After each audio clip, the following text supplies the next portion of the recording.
Hi guys! Kumusta?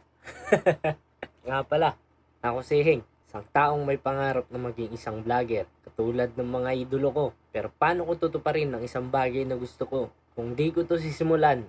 At mananatili na lang akong nakakapit sa mga salitang sana.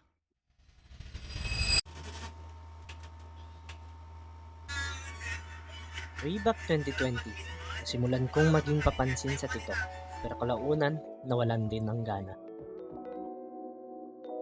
Ito ako noon, kasama mga barkada, naglilibot at naghahanap ng mga lugar na pwedeng puntahan. Dahil noong mga panahong ito, bisikleta lamang ang aming libangan.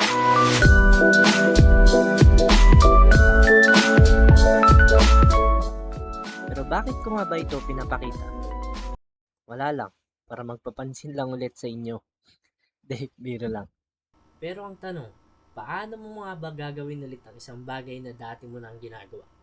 Ganito lang yan, lakas ng loob. Sabi nga nila madaming oportunidad ang dumadating sa ating buhay, pero nilalaman tayo ng takot at iyak. Kaya ngayon, andito ako ulit para ipakita sa inyo na kung may kaya kang gawin, kung may naiisip kang gawin ngayon, gawin mo na. At syempre, samahan mo na ng lakas ng loob at kapal ng mukha. Paano pa akong video? Tandaan mo na madaling magsalita, pero mahirap sabayan ang gawa. Pero tandaan mo din na walang mawawala kung susunod. Ang halaga, sumunod.